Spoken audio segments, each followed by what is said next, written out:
নমস্কাৰ বন্ধু বান্ধৱীসকল, job news and study care YouTube চেনেললৈ আপোনালোকক স্বাগতম জনাইছোঁ। আজিৰ ভিডিঅ'টিত আমি আলোচনা কৰিম ভাৰতৰ ভৌগোলিক আৰু ঐতিহাসিক কিছু তথ্যৰ বিষয়ে।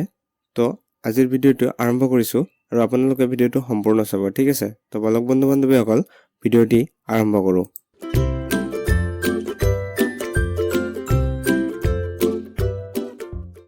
আজিৰ প্ৰথম কুৱেশ্যন হৈছে, ভাৰতৰ প্ৰধান বন্দৰবোৰৰ নাম কি? ভাৰতৰ প্ৰধান বন্দৰবোৰৰ নাম কি? কলকাতা, মুম্বাই, বিশাখাপট্টনম, হালদিয়া, কোচিন, মৰ্মাগাঁও, নিউ টুটিকোৰিন, নিউ বাংগালোৰ, ঠিক আছে? তো এইবিলাক হৈছে ভাৰতৰ প্ৰধান বন্দৰবোৰৰ নাম। এতিয়া আহিছোঁ 2 নম্বৰ কুৱেশ্যনটোলৈ। 2 নম্বৰ কুৱেশ্যনত আছে, ভাৰতৰ প্ৰধান হ্ৰদকেইটাৰ নাম কি কি? ভাৰতৰ প্ৰধান হ্ৰদকেইটাৰ নাম কি কি? লকটক হ্ৰদ, উলাৰ হ্ৰদ, চিল্কা হ্ৰদ, পুষ্কৰ হ্ৰদ, কলেৰুণ হ্ৰদ, চম্বৰ হ্ৰদ আদি হ্ৰদবোৰেই প্ৰধান, ঠিক আছে? তো ভাৰতৰ প্ৰধান হ্ৰদকেইটা নাম আপোনালোকে লিখি ল'ব। আৰু ভিডিঅ'ৰ যদি PDF লাগে আপোনালোকৰ, তেতিয়াহ'লে ডিছক্ৰিপশ্যন বক্সত টেলিগ্ৰাম চেনেলৰ লিংক দিয়া আছে, তাতে গৈ টেলিগ্ৰাম চেনেলটো ছাবস্ক্ৰাইব কৰিব আৰু PDFবোৰ পাই থাকিব। এতিয়া আহিছোঁ 3 নম্বৰ কুৱেশ্যনটোলৈ। ভাৰতৰ প্ৰধান আমদানি বস্তুবোৰ কি কি? মানে বিদেশৰ পৰা ভাৰতলৈ কি কি আমদানি কৰা হয়, ঠিক আছে? কাপোৰ, বিভিন্ন ধৰণৰ কাপোৰ বিদেশৰ পৰা ভাৰতলৈ আমদানি কৰা হয়। খৰিজ তেল, দৰৱ অৰ্থাৎ ঔষধ যিবোৰ আছে বিদেশৰ পৰা আমদানি কৰা হয়। তাৰপিছত খাদ্য, বিভিন্ন ধৰণৰ খাদ্য সামগ্ৰী, শস্য, ৰাসায়নিক দ্ৰব্য, যন্ত্ৰপাতি, মটৰ গাড়ী এই আদিবোৰ কি আমদানি কৰা হয় ভাৰতলৈ, ঠিক আছে? এতিয়া আহিছোঁ 4 নম্বৰ কুৱেশ্যনটোলৈ। 4 নম্বৰ কুৱেশ্যনত আছে, ভাৰতৰ প্ৰধান ৰপ্তানি বস্তুবোৰ কি কি? ভাৰতৰ প্ৰধান ৰপ্তানি বস্তুবোৰ কি কি? চাহ, অৰ্থাৎ আমাৰ অসমতে চাহ খেতি বেছিকৈ কৰা হয়, চাহটো। তাৰপিছত মৰাপাট, কপাহ, চামৰা, মছলা, ইলেক্ট্ৰনিক সামগ্ৰী এই আদিবোৰ কি ভাৰতৰ পৰা বিদেশলৈ ৰপ্তানি কৰা হয়। ভাৰতৰ পৰা বিদেশলৈ ৰপ্তানি কৰা হয়, ঠিক আছে? এতিয়া আহিছোঁ 5 নম্বৰ কুৱেশ্যনটোলৈ। 5 নম্বৰ কুৱেশ্যনত দি আছে, ভাৰতৰ কোন ৰাজ্যত কয়লাৰ খনি আছে? ভাৰতৰ কোন কোন ৰাজ্যত কয়লাৰ খনি আছে? বিহাৰ, মধ্যপ্ৰদেশ, অসম, কাশ্মীৰ, তামিলনাডু, ৰাজস্থান, উৰিষ্যা, পশ্চিমবংগ এই আদি ৰাজ্যবোৰত কি আছে? কয়লাৰ খনি আছে। এতিয়া আহিছোঁ 6 নম্বৰ কুৱেশ্যনটোলৈ। 6 নম্বৰ কুৱেশ্যনত আছে, ভাৰতৰ কোন ৰাজ্যত তামৰ খনি আছে? তলত দিয়া ৰাজ্যকেইটাত তামৰ খনি আছে, অৰ্থাৎ গুজৰাট, মধ্যপ্ৰদেশ, ৰাজস্থান, অন্ধ্ৰপ্ৰদেশ, বিহাৰ। আপোনালোকে লিখি ল'ব, এইবোৰ নোট কৰি ৰাখিব, বিভিন্ন ধৰণৰ এক্সামত আহি থাকে, তো লিখি ৰাখিব আপোনালোকে। তাৰপিছত আছে ছিকিম, উত্তৰ প্ৰদেশ, পশ্চিমবংগ, উৰিষ্যা, কৰ্ণাটক এই আদি ৰাজ্যকেইটাত কি আছে?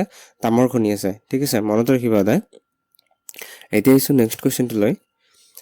নেক্সট কুৱেশ্যনত কি আছে? 7 নম্বৰ কুৱেশ্যনত আছে, ভাৰতৰ কোন ৰাজ্যত চাহ খেতি কৰা হয়? চাহ খেতি কোন কোন ৰাজ্যত কৰা হয় ভাৰতৰ?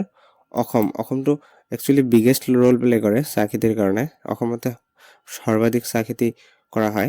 তাৰপিছত আহে পশ্চিমবংগ, উত্তৰ প্ৰদেশ, পাঞ্জাৱ, কাশ্মীৰ, কেৰেলা। তো এইবিলাক ৰাজ্যত কি কৰা হয়? চাহ খেতি কৰা হয়, মনত ৰাখিব।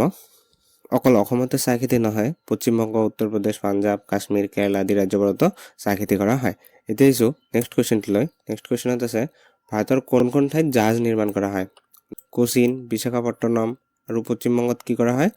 জাহাজ নিৰ্মাণ কৰা হয়, ঠিক আছে?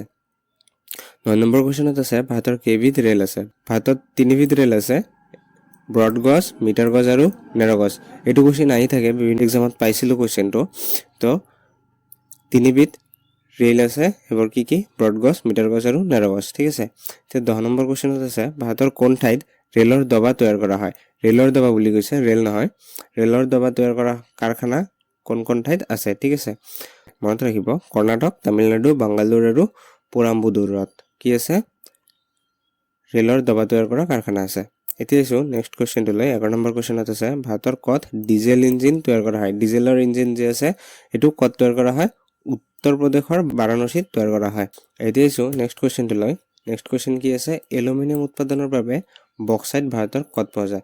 এই বক্সাইট যিটো আছে, এটা ৰস হয়।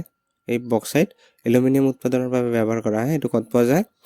বিহাৰ, গুজৰাট, মহাৰাষ্ট্ৰ, কৰ্ণাটক, তামিলনাডু, উৰিষ্যা, তাৰপিছত মধ্যপ্ৰদেশ, কাশ্মীৰ, গোৱা, অন্ধ্ৰপ্ৰদেশ, কেৰেলা, উত্তৰ প্ৰদেশ এই ৰাজ্যবোৰত কি এই বক্সাইট পোৱা যায়? বক্সাইটটো এইবোৰ ৰাজ্যবোৰত পোৱা যায়, ঠিক আছে? এতিয়া আহিছোঁ নেক্সট কুৱেশ্যনটোলৈ। নেক্সট কুৱেশ্যনত আছে, ভাৰতৰ কোন ৰাজ্যত পেট্ৰলিয়াম পোৱা যায়? এটা আছে অসম ৰাজ্যত পেট্ৰলিয়াম পোৱা যায় আৰু গুজৰাটত পেট্ৰলিয়াম পোৱা যায়। অসম ৰাজ্যৰ ক'ত ক'ত পোৱা যায়? ডিগবৈ, তাৰপিছত নাহৰকটীয়া, দুলিয়াজান, হুগ্ৰিজান, মৰাণ, লাকুৱা, গেলেকী, তাৰপিছত ৰুদ্ৰসাগৰ আৰু গুজৰাটৰ ক'ত পোৱা যায় আংকলেশ্বৰ, তাৰপিছত কালোল আদিত কি পোৱা যায় পেট্ৰলিয়াম পোৱা যায়। ঠিক আছে, এতিয়া আহিছোঁ নেক্সট কুৱেশ্যনটোলৈ। নেক্সট কুৱেশ্যনত আছে ভাৰতৰ কোন ৰাজ্যত অভ্ৰ পোৱা যায়? অভ্ৰ ভাৰতৰ কোনখন ৰাজ্যত পোৱা যায়? বিহাৰ, অসমতো অভ্ৰ পোৱা যায়, তাৰপিছত ৰাজস্থান, কৰ্ণাটক, কেৰেলা, তামিলনাডু আদি ৰাজ্যবোৰত অভ্ৰ পোৱা যায়। অ'কে, মনত ৰাখিব আপোনালোকে। এতিয়া আহিছোঁ পিছৰ কুৱেশ্যনটোলৈ।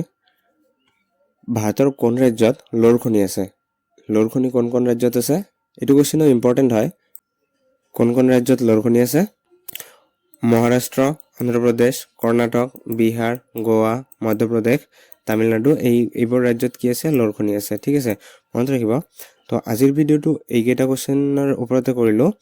15টা কুৱেশ্যন দিছোঁ, আপোনালোকে লিখি ল'ব, ইম্পৰ্টেণ্ট হয়। আৰু ভিডিঅ'টো চোৱাৰ কাৰণে থেংক ইউ। এইটো ভিডিঅ'ৰ পৰা যদি আপোনালোকে অলপ নহ'লেও অলপ কিবা শিকিবলৈ পাৰিছে, চেনেলটো ছাবস্ক্ৰাইব কৰিব বুলি আশা ৰাখিলোঁ। আৰু কাষত থকা বেল আইকনটো প্ৰেছ কৰি দিব, যাতে আপোনালোকে মোৰ ভিডিঅ'ৰ নটিফিকেশ্যন সকলোৰে আগত পায়। ঠিক আছে, আৰু ভিডিঅ'টো লাইক কৰিবলৈ নাপাহৰিব। ধন্যবাদ।